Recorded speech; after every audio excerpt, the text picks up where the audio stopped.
Hello students. So today we are going to cover our chapter number 3 of history, that is ruling the countryside, and this is the video number 2 of this chapter. Already in video number 1 we have covered how the English East India Company, more particularly after the Battle of Buxar, got the Diwani right of 3 states, Bengal, Bihar and Odisha. From here, the English rule expanded in India slowly and gradually for the next 100 years. And then the Britishers, when they became the political master in India, they started managing the administration in India and particularly of countryside areas, village side areas, and for that purpose, the English East India Company adopted the three revenues system through which they could collect the land tax from the farmers of the villages. और ये तीनों revenue system कौन कौन से थे? Permanent settlement system, which was also known as zamindari system. Then the second one was the Ryotwadi system, and then third one was the Mehalwadi system. And all three systems proved fatal for Indian agricultural system. So from here we are moving ahead, and today we are covering the rest of the topics. So let's begin. So students, we have to understand that India was not only a colony for the English East India Company, from where they could collect a huge amount of money through their revenue system, through their land tax. But India could also be used to produce different kinds of crops which had a huge profit, which had a very important value in the European market. तो क्योंकि Britain एक ऐसा country है जहां पर आप वो फसलें, वो क्रॉप्स नहीं लगा सकते क्योंकि वहाँ का क्लाइमेट सूट नहीं करता, जो कि मार्केट के अंदर जिसकी बहुत वैल्यू है. तो then the company decided to produce all such crops in India. For example, Bengal was use to produce jute, Assam was used to produce the tea. Similarly, cotton was produced in Maharashtra. And at the same time, from Punjab, the English East India Company used the land to produce the crops like wheat. तो इस तरीके से ये different types of crops were produced in the different regions of India, so that these food crops or the industrial crops could be sold in the European market or in the Britain, and the company could earn a huge profit.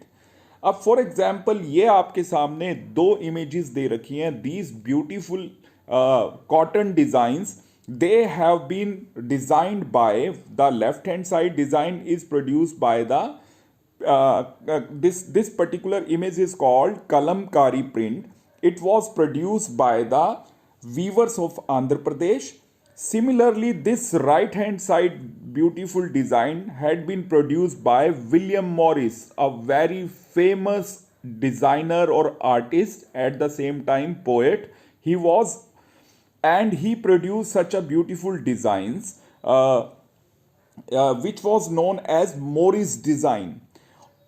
These two types of designs have one common thing, and we can easily identify this common thing, that is the rich blue color which is used in both these designs.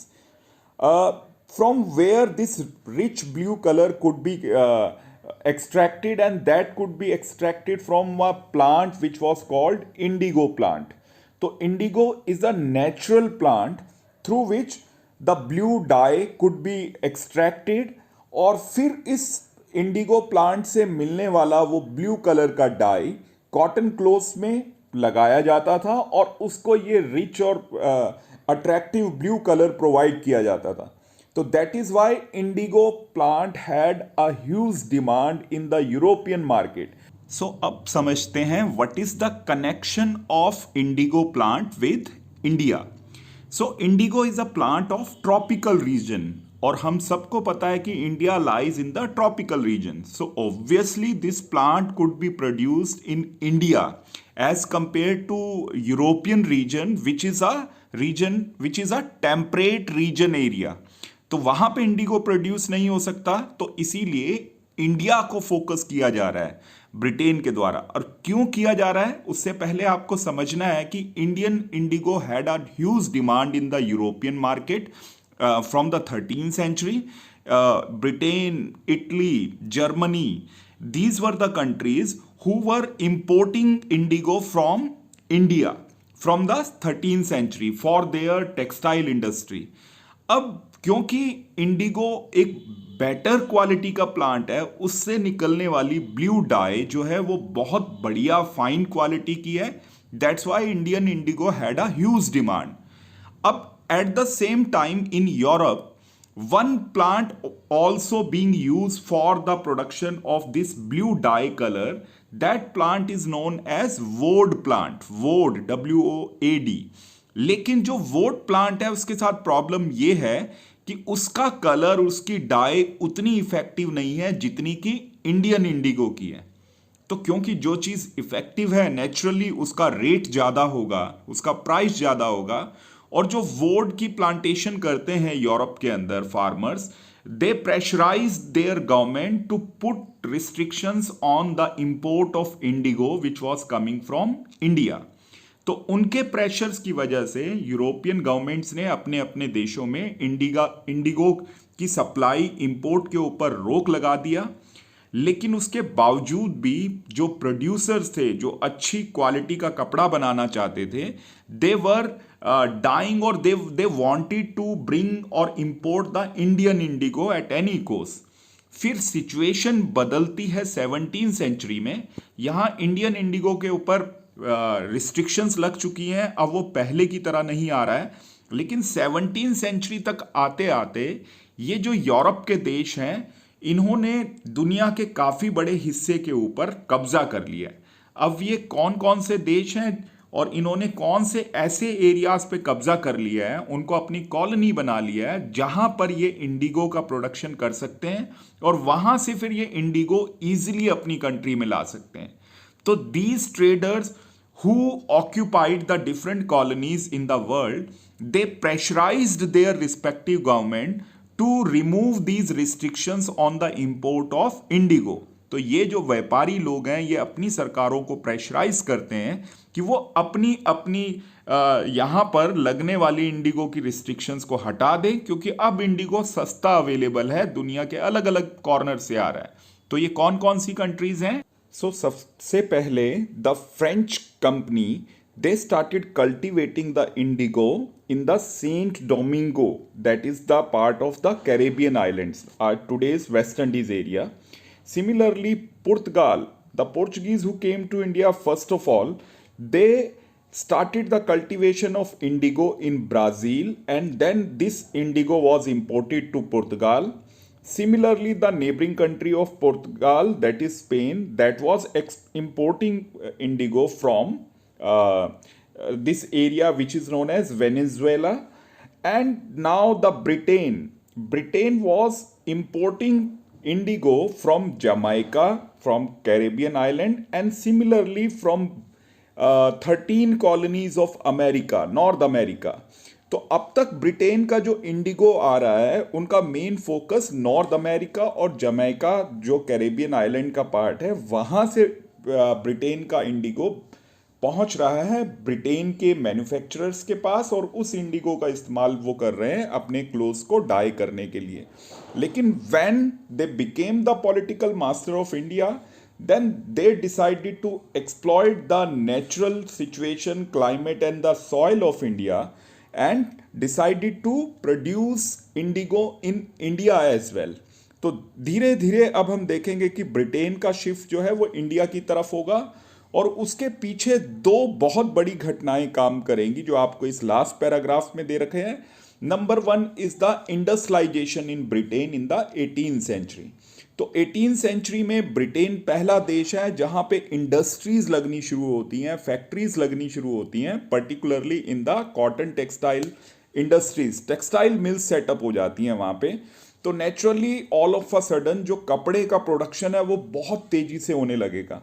तो जब कपड़ा इतनी तेजी से produce होगा cotton mills के अंदर, तो उनको रिक्वायर्ड है इंडिगो की, ताकि वो इस बनाए हुए कपड़े को डाई कर सकें with this natural blue colour. और उसके लिए सिर्फ USA, not USA exactly, American की 13 कॉलोनीज के ऊपर डिपेंड होकर या जमाइका जैसे छोटे से एरिया के ऊपर डिपेंड होकर बात नहीं बनती। और फिर जो साइड बाय साइड एक और इम्पॉर्टेंट घटना है, that is the American revolution.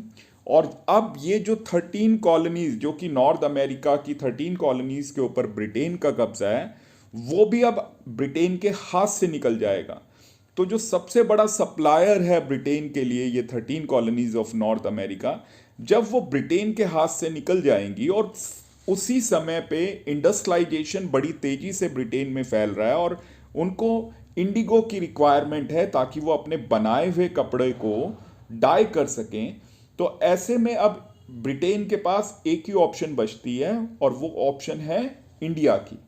और यही वो समय है 1770s, 80s, 1790s और the first half of the 19th century, जब ब्रिटेन का धीरे धीरे करके भारत के अलग अलग हिस्से पे कब्जा हो रहा है। तो इस तरीके से Britain now turned towards India for the supply of Indigo. Now India was used as the producer of indigo, and that we can easily understand through this given data कि in 1788 India was supplying 30% of indigo to Britain according to its need, and hardly in 20 years, that means by 1810 Britain का 95% जो Indigo है that was being supplied through the India. तो इस तरह से India में Indigo production को बहुत तेजी से बढ़ाया गया by the English east India company. और ये कैसे बढ़ाया गया? क्योंकि Indigo became a very profitable commercial trade. तो बहुत से जो ब्रिटिश ऑफिसर्स थे उन्होंने अपनी जॉब्स को छोड़ दिया और वो इंडिगो ट्रेड में लग गए, क्योंकि अब उनको इसमें प्रॉफिट नजर आ रहा था कि सारा इंडिगो इंडिया से सप्लाई हो रहा है। और even the many of the Englishmen and Scottishmen, they came to India. English East India Company helped them to become the planters. They were given the lands, and in those lands these planters, they started producing the indigo. So there were the two main system of indigo cultivation. Indigo के production के दो main system है. One is called niche cultivation of indigo and then the Ryoti cultivation of indigo. What was the niche cultivation of indigo? Under this niche cultivation, the planters जिनके पास या तो land जिन्होंने purchase कर लिया है या फिर लैंड को रेंट पर लिया है, they were producing the crop of indigo by hiring the labor. Labour उन्होंने लगा ली, अपना खर्चा किया सीड्स के ऊपर, उस लेबर से काम लिया और उसके बाद इंडिगो का प्रोडक्शन कर लिया। And the another method was ryoti production, ryoti method for the cultivation of indigo. तो सबसे पहले हम निज कल्टीवेशन की बात कर रहे हैं, जिसमें the planters they were using the hired labours, they were investing the money and producing the Indigo crop. Now what kind of problems were being faced by the निज कल्टीवेटर्स? तो जो निज कल्टीवेटर्स थे उनको कौन सी प्रॉब्लम्स को face करना पड़ रहा था? तो पहली आपको प्रॉब्लम दे रखी है कि जो निज कल्टीवेटर्स थे दे did not get the compact land. Compact land, उन्हें जमीन एक साथ नहीं मिलती थी, कुछ जमीन के टुकड़े एक तरफ मिल गए, कुछ दूसरी तरफ मिल गए, जबकि इंडिगो क्रॉप रिक्वायर्ड अ कॉम्पैक्ट लार्ज एरिया जिसके ऊपर इंडिगो का प्रोडक्शन किया जा सके। Secondly, Indigo required very fertile land for the production of indigo crop, but the farmers of that area, particularly the area of Bengal, the farmers did not want to leave the fertile land for the production of indigo because they were using that land for the production of rice. So this was another very crucial problem for indigo cultivation. Now the third problem, and the problem was the availability of labor. So labor could not be mobilized to these big land farms or plantation places where the indigo could be produced. Labor was busy for the production of the rice. So these were the problems fertile land could not be used because the people they were busy in producing rice. Similarly, the compact blocks could not be available. Land was scattered. But for the production of indigo, big land holding was required, and even the labor that was also not available. One more example has been given to us in our book कि like कि 1 बीघा of land required at least 2 plows, and 2 plows means 4 bullocks. अब जो प्लोस हैं, जो हल हैं जिसकी मदद से आप लैंड को टिलिंग करेंगे, वो ऑलरेडी लिमिटेड हैं, उनकी सप्लाई लिमिटेड है. तो फार्मर्स से वो ना तो प्लोस मिल रहे हैं प्लांटर्स को, और ना ही बुलॉक्स मिलते थे at the time of the sowing of these indigo crop. तो that was the problem related to the indigo cultivation under the NIS system. Now we are moving to the Ryoti system. So Ryos mean farmers, that we have understood in our previous video. So what was the Ryoti system? Under this Ryoti system, the planters forced the farmers, local farmers, to produce indigo for them. And for that purpose, an agreement, a contract was signed between the planter and the Ryos. और planters जो हैं वो advance provide करते थे Rios को, farmers को, और उस एडवांस को लेने के बाद ये जो लोकल फार्मर्स हैं they produce the Indigo crop for them. और जब वो क्रॉप तैयार हो जाती थी तो तब फिर उस तैयार फसल को प्लांटर्स आकर ले जाते थे और बाकी बचा हुआ पेमेंट कर देते थे.